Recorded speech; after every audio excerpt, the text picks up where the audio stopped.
It is very exciting when two sides, kind of bickering in the news, bickering in the media, they come together amicably and everything's sorted out and it's all kumbaya. And Saquon Barkley is going to start with the New York Giants in training camp this week. Both sides came to a rare agreement. Ladies and gentlemen, this is kind of stunning to me.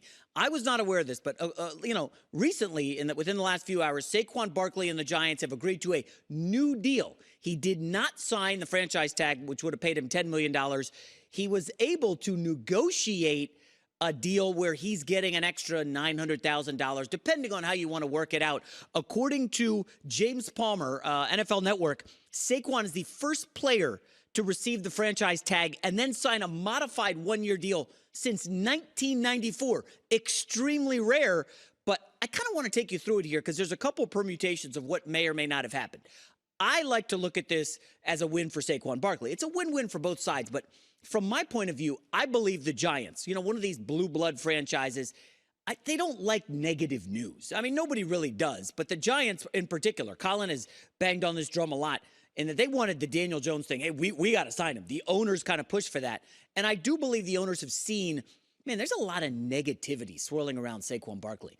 And did they possibly, the Giants, get spooked when Barkley went on a podcast recently and said, hey, I might sit out the first week, and who knows how much longer. I don't want to do that, but I don't like how this is playing out. I may have to miss some time. And maybe the Giants front office is like, guys, this running back Zoom call that Saquon's participating in, just not a great look. Our guys at the forefront. And, oh, by the way, as McIntyre pointed out yesterday on The Herd, boy, this early schedule stuff, you know what? Let's just squash this. Let's meet with Barkley. Let's hammer out an agreement. And really, these owners, these guys are billionaires. They're extremely wealthy. It's very easy for them to find a couple extra bucks and make Saquon Barkley happy. And now you get him into training camp and everything's good. Remember, yesterday we talked about it.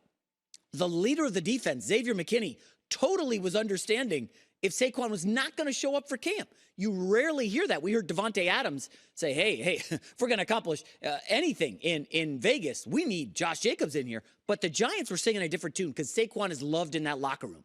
And this is a huge win, not only for Barkley, but the Giants as well. I do want to point something out. Yesterday, I hammered the schedule and said, boy, this is looking bleak if Saquon Barkley doesn't show up. They just do not have a diverse offense without him. Daniel Jones will look extremely limited. So I drilled down this morning on the stats. Are you guys ready for this? Are you ready? Last year, when Barkley had more than 15 carries in a game, the New York Giants were 7-1-1. Feed your beast. This was about Barkley. It's not as much about Daniel Jones. Barkley is one of the better running backs in the league. I know he didn't get Christian McCaffrey money. He's not going to get Derrick Henry money. But when you look at Barkley's body of work, he's a winning player for this franchise that has not done a lot of winning in the last decade. Now, real quick, what does this mean for other running backs in the league who are on that call? The Austin Ecklers of the world, the Josh Jacobs, the unsigned Fournette and Kareem Hunt and Ezekiel Elliott. Doesn't mean a lot. Saquon Barkley had some leverage in that. He's a really good player. He's still in his prime, and the Giants offense needs him. We talked about Le'Veon Bell. Remember when he decided to sit out over the tag in Pittsburgh? They didn't really need Le'Veon Bell. They had an embarrassment of riches on offense, a great offensive line. The Giants have nothing. I mean, I know they signed overpaid for Darren Waller, who is going to help the offense a little bit. But Barkley is what really makes his team go. Brian Daboll, Daniel Jones, Barkley, all in the fold. The arrow's pointing up for the Giants, but not that high up. This is not a playoff team. All right, I want to pivot to the NBA, where there is more breaking news, and this one is a bit staggering. It's going to take a moment for your mind to wrap around this new contract for Jaylen Brown. Within the last hour, Jaylen Brown has agreed to the richest contract in NBA history. What you see on the screen is not incorrect. 5 years, $304 million for the two-time All-Star, Jaylen Brown. Now, I'm going to tell a quick story about Brown. So I had moved out here from Pennsylvania in 2016. And of course, you go to a new area. I like to play sports. So I go to the gym, start playing some pickup.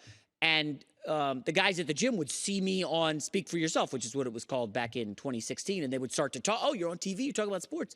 And I met a trainer at the gym who trained NBA players and prospects. And he said, hey, Jay, I got a guy coming in here. He's going to be awesome. You got to come check him out. His name is Jaylen Brown. I'm like, Jaylen Brown? I don't know. Pac-12, he plays for Cal. Okay, so I look him up. He had 14 points a game, but highly acclaimed high school athlete, I believe in Georgia. And I decided to watch Jaylen Brown's NCAA tournament game. They were playing Hawaii. Cal was in the first round. And I had to go pull up the stats because it was a pretty forgettable game. Jaylen Brown was in foul trouble, played 17 minutes, okay? 4 points, 7 turnovers, 1 of 6 shooting, and Hawaii beat Cal, a bit of an upset. And so I see my guy, and I'm like, okay, well, I get it. He's going to hype his guy. And he's like, no, Jay, trust me. Come in and watch this guy. He's going to be working out. The Clippers are going to be here. They're very interested. Other teams are going to be here. You can't come in the gym, but you can watch from the window. So I go and check it out, and I'm like, okay, Jaylen Brown, this guy looks pretty good. And then he comes into the NBA, and he's a very good player. Jaylen Brown's solid, and he's clearly the second banana to Jason Tatum. And he goes on to get all NBA this year, and now he signs his contract.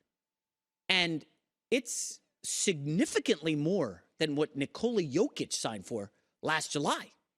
And I'm not one to look in somebody's pockets, but all of a sudden, some people are who know the NBA contract landscape, they're posting what these salaries are going to be for Jaylen Brown here in the next 5 years. Folks, Jaylen Brown, I'll repeat, 2-time All-Star, not the best player on his team. He's going to be making $69 million in the final year of his contract. Shout out to Jaylen Brown. Congratulations. You're a great basketball player. I'm happy for you. You earned it. But if you want to zoom out for a moment and look at the macro implications of this, folks, Jaylen Brown ain't the best player on his team, and he's going to be making close to $70 million a season. What's going to happen when NBA fans see these growing contracts, and then they see guys load managing? You pay to go to see Jaylen Brown and Jason Tatum in February, and they're sitting out.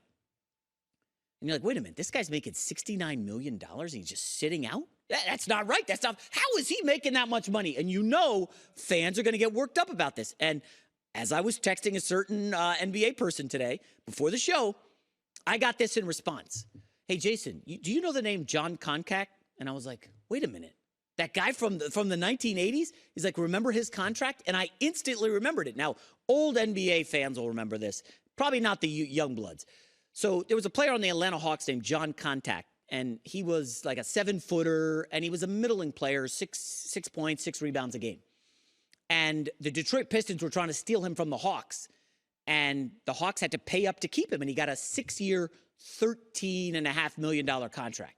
And at the time, I know that doesn't sound like a lot, but he was paid in the neighborhood of Magic Johnson, Michael Jordan, Larry Bird. Sports Illustrated did a huge article on this guy's contract, and they started nicknaming him John Contract, because he was so overpaid and he wasn't worth it. And it was the beginning of this bad period in the NBA where all these middling players were going to make tons of money. And what happens next? Of course, the wealthier players, Michael Jordan, started to ascend and started making a lot of money. But we've seen this before. That's the bottom line. Not superstar players. And guys, I could drop my top 15 players in the league. Jaylen Brown is a good player. He's not a top 15 guy in the league. Okay, he may perform in that neighborhood sometimes. We saw him play very well. He was, for a moment, Boston's best player in the NBA Finals 2 years ago as Tatum was struggling, kind of worn down, and Wiggins was locking him up. Brown was really not carrying Boston, but he was their best player for a few games early in that series. And we've seen this before where the NBA, everybody gets all huffy. You know, social media, they hate to see these NBA players making a lot of money. Oh, Jaylen Brown doesn't deserve it. Listen, you guys know how markets work, okay?